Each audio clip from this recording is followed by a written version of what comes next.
Materi pelatihan perkoperasian, unit simpan pinjam dan koperasi simpan pinjam. Koperasi simpan pinjam dan unit simpan pinjam memiliki landasan hukum tersendiri yang menjabarkan apa itu koperasi, beserta tuntunan mengenai standar operasional koperasi dalam melaksanakan tugas-tugasnya.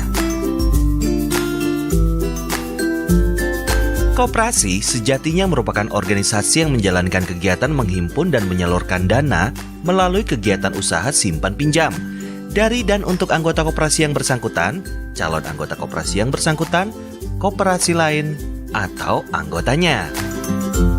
Kegiatan simpan pinjam hanya dilaksanakan oleh KSP atau USP. KSP dapat berbentuk koperasi primer atau koperasi sekunder, dan USP dapat dibentuk oleh koperasi primer maupun koperasi sekunder. Usaha simpan pinjam oleh koperasi ini wajib memiliki visi, misi, dan tujuan yang diarahkan untuk memenuhi aspirasi dan kebutuhan ekonomi anggota sehingga tumbuh menjadi kuat, sehat, mandiri, dan tangguh. Dalam mendirikan KSP maupun USP, semua wajib dilaksanakan sesuai dengan peraturan perundang-undangan dengan memperhatikan kelayakan usaha serta manfaat bagi anggotanya. Pengesahan akta pendirian KSP diberikan dengan menerbitkan 2 dokumen, yaitu dokumen pengesahan badan hukum dan dokumen izin usaha simpan pinjam. Sedang pada KSP sekunder, syaratnya adalah didirikan oleh sekurang-kurangnya 3 badan hukum koperasi simpan pinjam. Lain halnya dengan KSP. USP koperasi wajib dikelola secara terpisah dengan unit usaha lainnya. USP koperasi yang memiliki modal tetap lebih kecil dari 15 juta rupiah didaftar pada buku registrasi koperasi. Dan selambat-lambatnya 1 tahun sudah harus mengajukan permohonan izin usaha. Apabila aset sudah mencapai sekurang-kurangnya 5 miliar rupiah, USP dapat memisahkan diri menjadi KSP. Yang perlu diperhatikan sebelum mendirikan koperasi, permohonan akta pendirian koperasi diajukan kepada Menteri dengan melampirkan dokumen-dokumen sebagai berikut.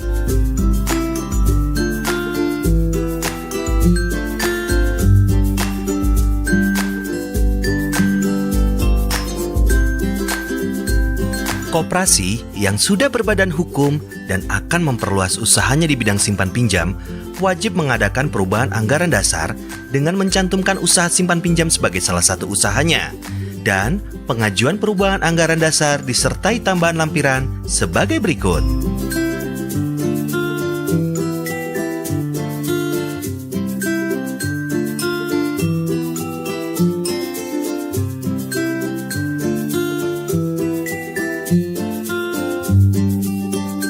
Sedangkan untuk persyaratan izin usaha simpan pinjam adalah sebagai berikut.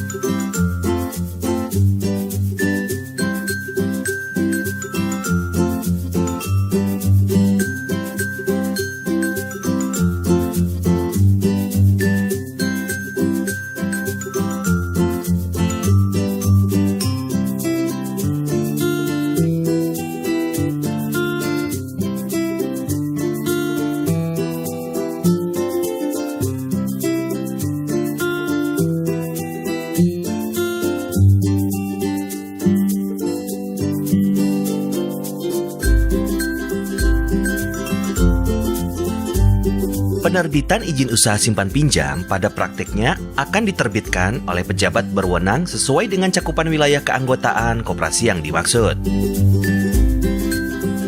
Calon anggota koperasi adalah orang atau badan hukum koperasi yang telah menerima pelayanan dari koperasi, tetapi belum memenuhi semua persyaratan sebagai anggota koperasi yang ditetapkan dalam AD dan ART.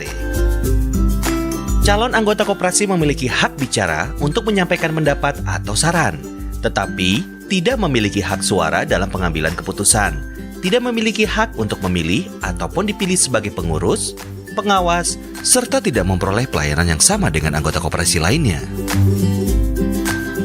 Wilayah keanggotaan KSP primer dan sekunder adalah sebagai berikut. Untuk meningkatkan pelayanan kepada anggota, KSP dan USP sejatinya dapat membuka jaringan simpan pinjam berupa kantor cabang, kantor cabang pembantu, dan kantor kas. Pembukaan kantor cabang dan kantor cabang pembantu usaha simpan pinjam oleh koperasi dapat dilaksanakan setelah KSP dan USP koperasi yang bersangkutan melaksanakan kegiatan simpan pinjam sekurang-kurangnya 2 tahun dan mempunyai anggota sekurang-kurangnya 20 orang di daerah yang akan dibuka jaringan pelayanannya. Sedangkan pembukaan kantor kas dapat dilakukan setelah KSP dan USP koperasi yang bersangkutan melaksanakan kegiatan simpan pinjam sekurang-kurangnya 6 bulan dengan jumlah anggota sekurang-kurangnya 20 orang. Pembukaan kantor cabang sendiri harus memperoleh persetujuan dari menteri. Sedangkan pembukaan kantor cabang pembantu dan kantor kas tidak diperlukan persetujuan menteri. Tetapi tetap harus dilaporkan kepada menteri paling lambat 1 bulan terhitung sejak pembukaan kantor. Adapun persyaratan untuk membuka jaringan tersebut, diperlukan persyaratan sebagai berikut.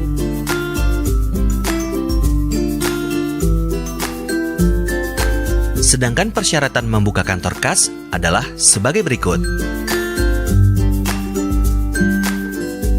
Adapun prosedur pembukaan jaringan tersebut adalah sebagai berikut.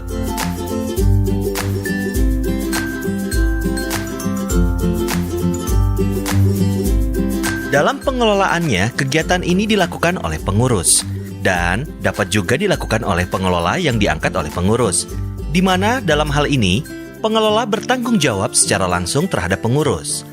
Pengelola itu sendiri dapat berupa perorangan, badan usaha, atau badan hukum. Dan dalam melaksanakan pengelolaannya, pengelola wajib mengadakan kontrak kerja dengan pengurus. Dalam hal pengelola adalah perorangan, maka ia wajib memenuhi persyaratan minimal sebagai berikut. Dalam hal pengelola adalah badan usaha, maka mereka wajib memenuhi persyaratan minimal sebagai berikut. Jika pengelolaan dilakukan oleh lebih dari 1 orang, maka persyaratannya adalah sebagai berikut. Pengurus dan pengawas KSP dipilih dari dan oleh anggota koperasi, serta diangkat dalam rapat anggota. Sedang persyaratannya untuk menjadi pengurus dan pengawas adalah sebagai berikut. Pengurus bertanggung jawab mengenai segala pengelolaan koperasi dan usahanya kepada rapat anggota atau rapat anggota luar biasa. Pengawas bertanggung jawab pada rapat tersebut.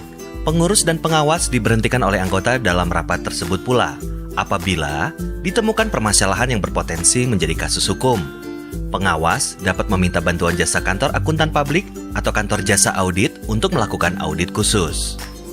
Pengurus koperasi dapat mengangkat pengelola KSP dan USP koperasi dengan mengajukan rencana pengangkatan pada rapat anggota.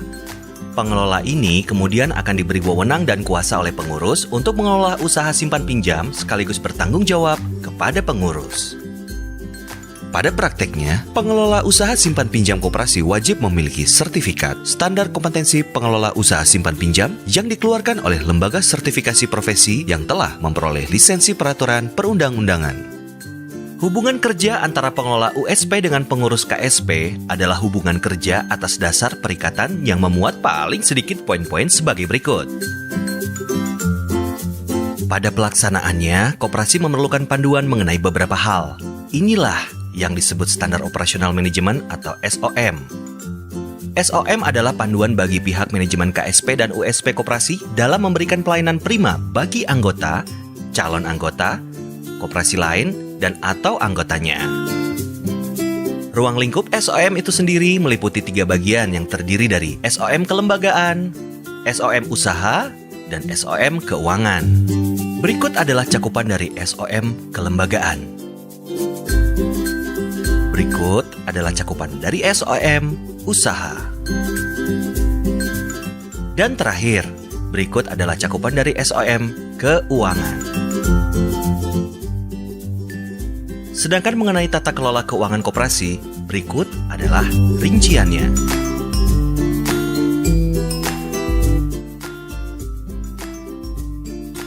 Tak hanya itu, diatur juga mengenai pengelolaan aset dan hutang seperti tercantum pada poin berikut. Dalam menjalankan usahanya, pengelola wajib memperhatikan aspek permodalan, likuiditas, solvabilitas, dan rentabilitas guna menjaga kesehatan usaha dan menjaga kepentingan semua pihak yang terkait. Yang perlu diperhatikan dalam aspek permodalan adalah modal sendiri koperasi tidak boleh berkurang jumlahnya dan harus ditingkatkan. Setiap pembukaan jaringan pelayanan harus tersedia tambahan modal sendiri.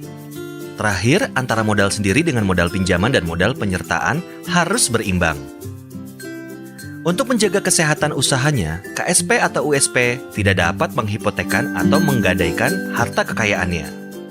KSP dan USP juga sejatinya dapat menghimpun modal pinjaman melalui koperasi sebagai modal tidak tetap dari objek-objek berikut.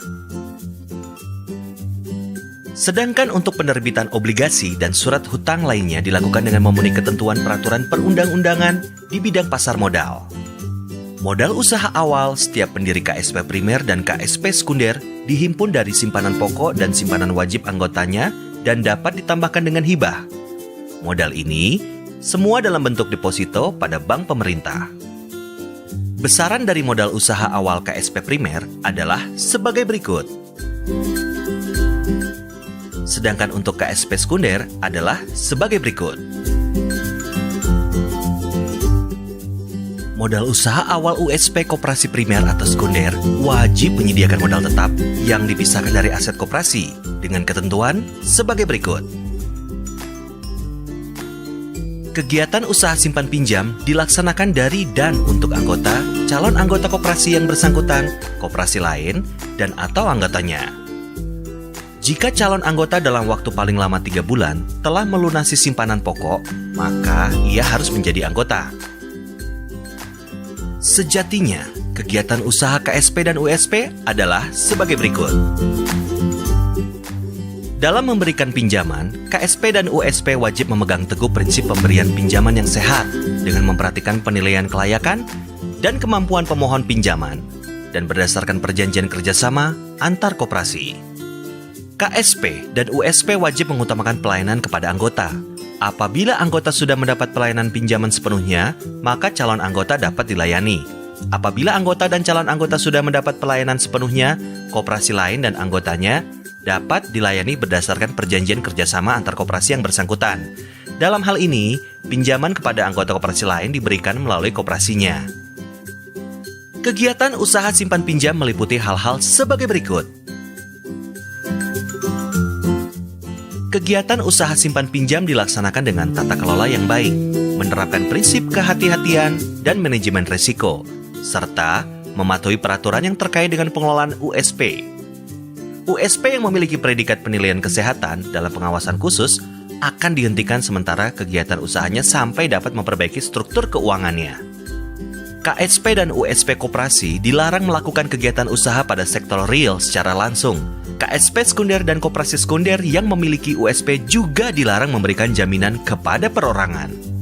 Koperasi wajib memiliki sistem informasi pelayanan anggota sebagai alat pengendalian dan pengambilan keputusan. Pengelola wajib merahasiakan segala sesuatu yang berhubungan dengan simpanan, tabungan masing-masing penyimpan, serta pinjaman yang disalurkan, kecuali dalam hal yang diperlukan untuk kepentingan proses pengawasan, peradilan, perpajakan. Selain itu, pengurus dan pengelola wajib memberikan kesempatan dan memberikan bantuan kepada pejabat yang berwenang untuk memeriksa buku, dokumen, dan berkas-berkas yang ada padanya dalam rangka memperoleh kebenaran dan segala keterangan serta penjelasan yang dilaporkan oleh KSP dan USP koperasi. Koperasi juga diwajibkan memasang papan nama pada kantor pusat dan kantor jaringan usaha. Pemberian nama produk simpanan koperasi merupakan wewenang pengurus, yang penetapannya akan dibahas pada rapat anggota. Rapat anggota juga akan menetapkan ketentuan mengenai batas maksimum pemberian pinjaman kepada anggotanya. Batas maksimum pinjaman ini juga berlaku bagi pinjaman kepada pengurus dan pengawas. Pelaksanaan pemberian pinjaman ini wajib memperhatikan prinsip pemberian pinjaman yang sehat. Salah satunya dengan cara menetapkan suku bunga pinjaman yang tepat yang besarnya ditetapkan dalam rapat anggota. KSP dan USP koperasi wajib mengutamakan memenuhi kebutuhan anggotanya. Khusus untuk koperasi sekunder, ia dilarang memberikan pinjaman kepada perorangan secara langsung. Dalam hal terdapat kelebihan dana yang telah dihimpun setelah melaksanakan kegiatan pemberian pinjaman, KSP dan USP dapat melakukan hal berikut. Menempatkan dana dalam bentuk giro, deposito berjangka, tabungan, sertifikat deposito pada bank dan lembaga keuangan lainnya. Pembelian saham melalui pasar modal. Mengembangkan dana tabungan melalui sarana investasi lainnya. Untuk mengurangi risiko pemberian pinjaman, KSP dan USP koperasi dapat melakukan hal berikut.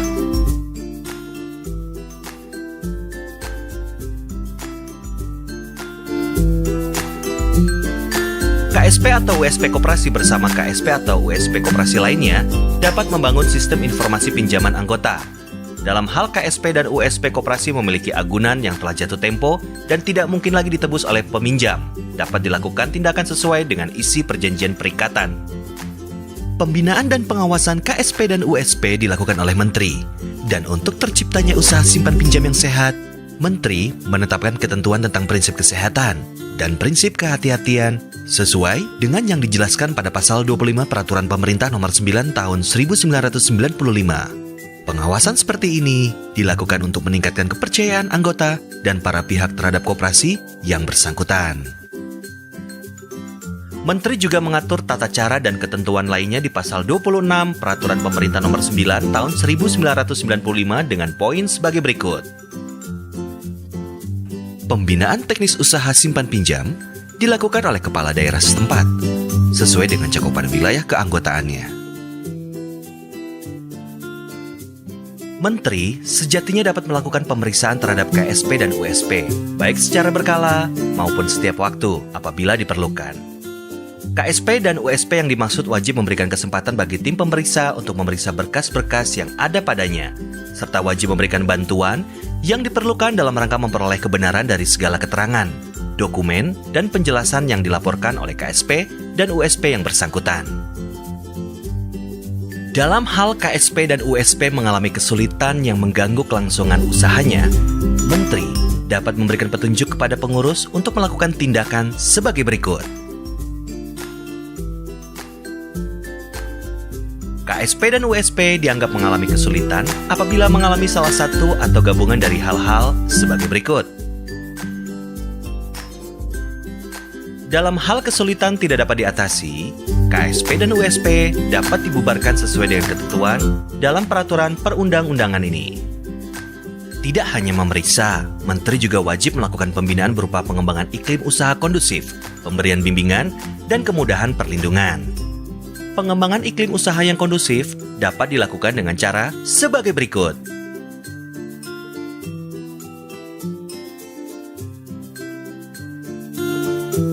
Pemberian bimbingan dilakukan dalam bentuk sebagai berikut.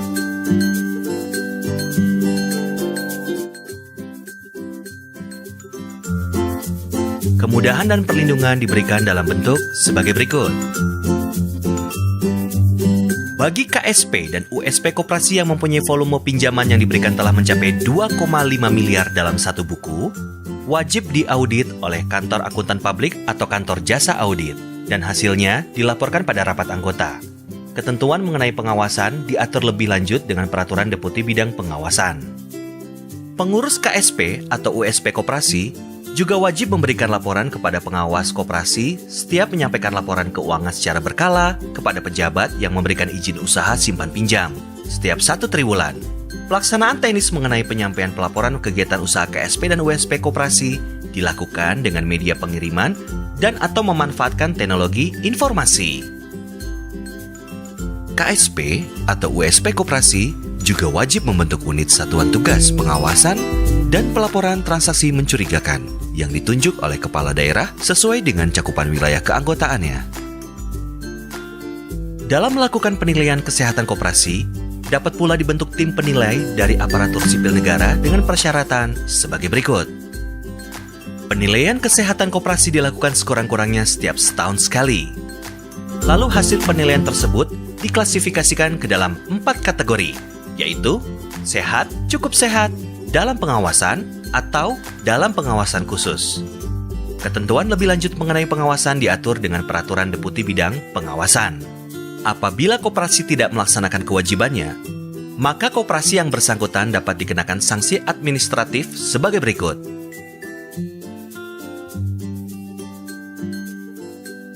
Pembubaran KSP atau USP dilakukan oleh para anggota. Dalam hal ini, terjadi kondisi yang menyebabkan KSP dan USP koperasi harus dibubarkan, dan koperasi tersebut tidak melakukan pembubaran, maka menteri di bawah pengawasannya dapat melakukan hal-hal berikut. Pihak yang mengambil keputusan pembubaran wajib mempertimbangkan masih adanya harta kekayaan KSP dan USP yang dapat dicairkan untuk memenuhi pembayaran kewajiban yang bersangkutan. Pembubaran KSP dan USP koperasi diupayakan tidak melalui ketentuan kepailitan. Dalam hal KSP dan USP koperasi yang mengarah kepada kepailitan tidak dapat dihindarkan.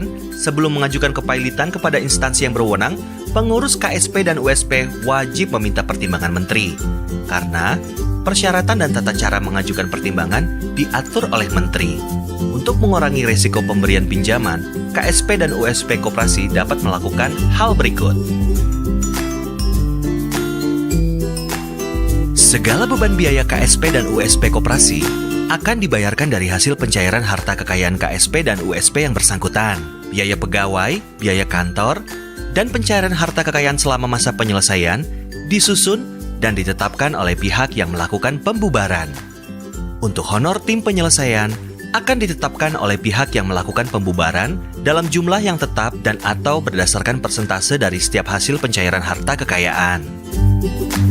Jika masih terdapat harta kekayaan KSP atau USP koperasi, setelah dilakukan pembayaran kewajiban dan biaya penyelesaian, maka dapat dilakukan hal sebagai berikut.